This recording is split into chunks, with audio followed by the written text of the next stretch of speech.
Hello दोस्तों, स्वागत है आपका मेरे YouTube channel let's study with Poonam में। आज के समय में भारत का बच्चा बच्चा सेंटा क्लॉज के बारे में जानता है और सेंटा क्लॉज को मानना एक लोकप्रिय परंपरा है जो बच्चों में कल्पनाशीलता और आशा जगाती है।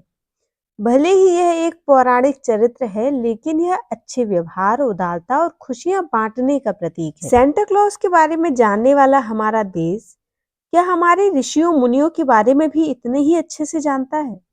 सेंटा क्लॉज को इतना प्यार करने वाला हमारा देश क्या हमारे ऋषियों मुनियों के पीछे भी इसी तरह पागल है? सेंटा क्लॉज को याद रखना बुरा नहीं है।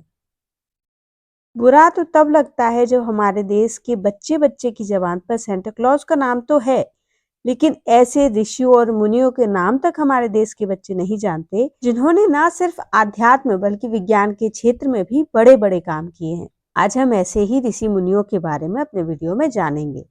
तो वीडियो शुरू करने से पहले दोस्तों, यदि आपने हमारे चैनल को अभी तक लाइक, शेयर और सब्सक्राइब नहीं किया है तो जरूर करिए, क्योंकि हम आपके लिए ऐसी ही इम्पोर्टेंट इन्फॉर्मेशन को इंटरेस्टिंग फॉर्मेट में लाते रहते हैं। तो चलिए वीडियो को आगे बढ़ाते हैं। सबसे पहले जानते हैं ऋषि पतंजलि के बारे में, जिन्हें योग का जनक और आधुनिक योग का पिता कहा जाता है, जिन्होंने योग सूत्र की रचना की, जिसमें अष्टांग योग यानी यम, नियम, आसन, प्राणायाम, प्रत्याहार, धारणा, ध्यान और समाधि का वर्णन किया, जो योग सूत्र का मूल ग्रंथ है। पतंजलि ने योग को एक वैज्ञानिक और व्यवस्थित रूप दिया, जिससे यह जन सामान्य के लिए सुलभ हो सका। अब बात करेंगे ऋषि कणाद के बारे में। प्राचीन भारतीय दार्शनिक वैज्ञानिक थे ऋषि कणाद, जिन्हें परमाणु सिद्धांत का जनक माना जाता है, जिन्होंने जॉन डाल्टन से हजारों साल पहले यह बताया कि ब्रह्मांड परमाणुओं से बना है। उन्होंने वैशेषिक दर्शन नामक ग्रंथ लिखा, जो भारतीय दर्शन के सबसे वैज्ञानिक दर्शनों में से एक है। अब बात करेंगे ऋषि अष्टावक्र की।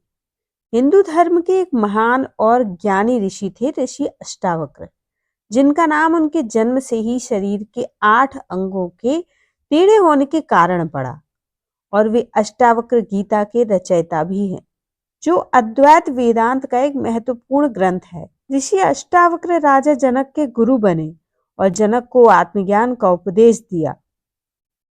महाभारत और विष्णु पुराण में उनकी कथाएं मिलती हैं, जिसमें उनके पिता कहोड़ को बचाने और अपने शरीर के कष्टों से मुक्ति पाने का प्रसंग है। याज्ञवल्क्य ऋषि के बारे में अब हम बात करेंगे।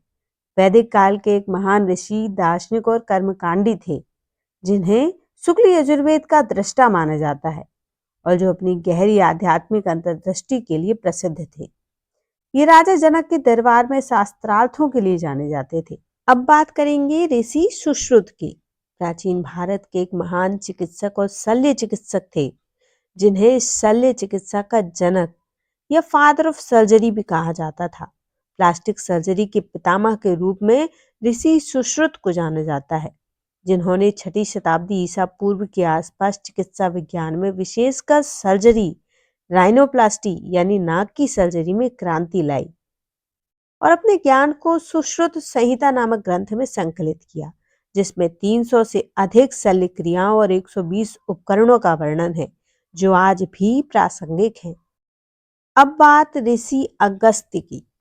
सप्तऋषियों में से एक महान ऋषि थे ऋषि अगस्त्य, जिन्हें दक्षिण भारत में योग और आध्यात्मिक ज्ञान के जनक के रूप में जाना जाता है, जिन्होंने विंध्याचल पर्वत को झुकाया, देवताओं की सहायता के लिए समुद्र का पानी पिया और रामायण काल में राजा दशरथ के राजगुरु भी रहे, जिन्होंने अगस्त्य संहिता जैसे ग्रंथ भी लिखे। ऋषि अगस्त्य ने कई मंत्रों का साक्षात्कार किया, अगस्त्य संहिता की रचना की और विमान विद्या का भी ज्ञान प्राप्त किया। अब बात करेंगे ऋषि गर्ग की। गर्ग ऋषि एक महान वैदिक ऋषि, ज्योतिषाचार्य और वैज्ञानिक थे, जो यादवों के कुलगुरु और भगवान श्री कृष्ण के नामकरण संस्कार कर्ता थे। उन्होंने ज्योतिष और खगोल विज्ञान में महत्वपूर्ण योगदान दिया। गर्ग संहिता और गर्ग होरा नामक ग्रंथ भी लिखे। ऋग्वेद के 6ठे मंडल के सूक्त 47 के दृष्टा भी यही माने जाते हैं। अब बात महर्षि चरक की। तो महर्षि चरक भारत के महान चिकित्सक और आयुर्वेद के जनक माने जाते हैं। जिन्होंने चरक संहिता नामक आयुर्वेद के मौलिक ग्रंथ की रचना की। इसमें स्वास्थ्य, रोग निदान और उपचार का समग्र ज्ञान, जिसमें वात, पित्त, कफ दोषों का संतुलन, जीवन शैली का महत्व बताया गया था, जो आज भी चिकित्सा का आधार है। इन्हें आयुर्वेद का जनक कहा जाता है क्योंकि इन्होंने चिकित्सा ज्ञान को व्यवस्थित किया और संहिताबद्ध किया। उन्होंने उपचार से अधिक रोकथाम को महत्व दिया। संक्षेप में कहें तो महर्षि चरक एक दूरदर्शी चिकित्सक थे, जिन्होंने आयुर्वेद को एकीकृत और होलिस्टिक प्रणाली के रूप में स्थापित किया, जिसका ज्ञान आज भी प्रासंगिक है। हमारी आज की पीढ़ी को सेंटा क्लॉज के बारे में जानने के साथ ही हमारे ऐसे महान ऋषियों और महर्षियों के बारे में भी जानना बेहद आवश्यक है, जिन्होंने मानव के कल्याण के लिए बेहद महत्वपूर्ण कार्य किए। यदि आप ऐसे ही वीडियो और चाहते हैं तो कमेंट जरूर करिए, और यदि आज का वीडियो आपको अच्छा लगे तो चैनल को लाइक, शेयर और सब्सक्राइब जरूर करिए। मिलते हैं अगले वीडियो में, तब तक के लिए धन्यवाद।